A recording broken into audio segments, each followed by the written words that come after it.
আচ্ছা, এখানে আমাদের আমি বলছি common noun and collective noun. এখন এই দুইটার মধ্যে কমন একটা বৈশিষ্ট্য আছে, ঠিক আছে, যে কারণে আমরা বুঝতে পারবো কোনটা কমন নাউন আর কোনটা কালেকটিভ নাউন। তো যেহেতু এটা আমাদের মানে ভালো করে ক্লিয়ার একটা আমাদের কনসেপ্ট থাকতে হবে, সো আমরা এটা একটু মনোযোগ সহকারে শুনবো সবাই, ঠিক আছে? সবাই এখন আমরা এটা মনোযোগ সহকারে শুনবো। কমন নাউন, কমন নাউনের বাংলা অর্থ কি হচ্ছে? জাতিবাচক বিশেষ্য। আচ্ছা, তাহলে কমন নাউনটা কি? যে নাউন কোনো এক শ্রেণীর ব্যক্তি বা বস্তুর, কোনো এক শ্রেণীর ব্যক্তি বা বস্তুর প্রত্যেকে, মানে ওই যে ব্যক্তি বা বস্তুর প্রত্যেকে সাধারণ কি বোঝায়? সাধারণ একটা। আমরা আবার দেখি, যে নাউন কোনো এক শ্রেণীর ব্যক্তি বা বস্তুর প্রত্যেকে সাধারণ নাম বোঝায় তাকে কমন নাউন বলে। যেমন বয়, এখানে একটা বয়ের ছবি আছে, যদিও ছবিটা তেমন ভালো হয়নি। তারপরে আছে ম্যাঙ্গো, এখানে বয় বলতে পৃথিবীর সকল বয়দেরকে বোঝানো হয়েছে, ঠিক আছে?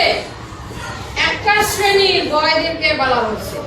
আবার ম্যাঙ্গো বলতে আমকে বোঝানো হয়েছে, কিন্তু কোন আম সেটা কিন্তু বলা হয়, ঠিক আছে? যদি এখানে ম্যাঙ্গোর নাম থাকতো, খেয়াল করো, যদি এখানে ম্যাঙ্গোর নাম থাকতো অথবা বয়ের নাম থাকতো তাহলে সেটা হয়ে যেত প্রপার নাউন। গতকাল আমরা পড়ছি না, যদি এগুলো নাম মেনশন করা থাকতো তাহলে সেটা হয়ে যেত প্রপার নাউন। এখন আসি আমরা কালেকটিভ নাউন। কালেকটিভ নাউন, যে নাউন দ্বারা এক জাতীয় ব্যক্তি বা বস্তু অবিভক্ত সমষ্টিকে, অবিভক্ত বুঝো? অবিভক্ত বুঝো?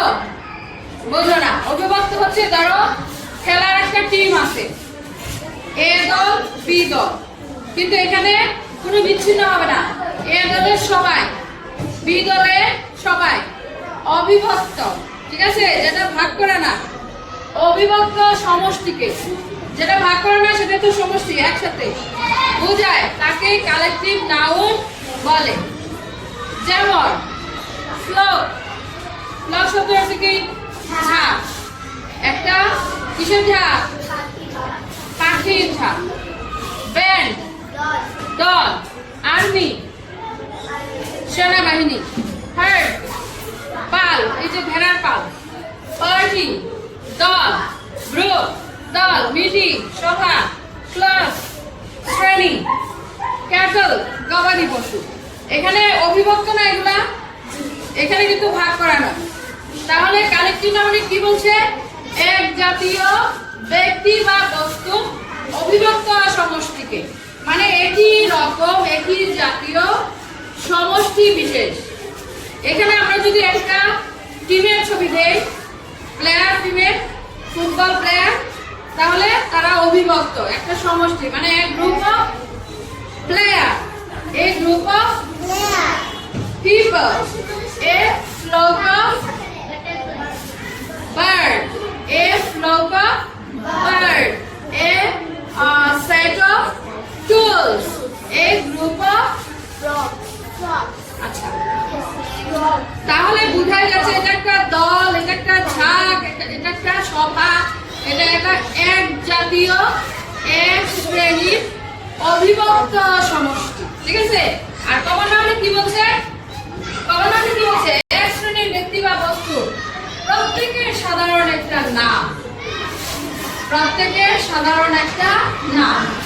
যেমন বয় যদি বলা হয় তাহলে ওই একই লেভেলের বয় বা তার একটা নাম থাকবে, রহিম, করিম, এরকম নাম থাকবে।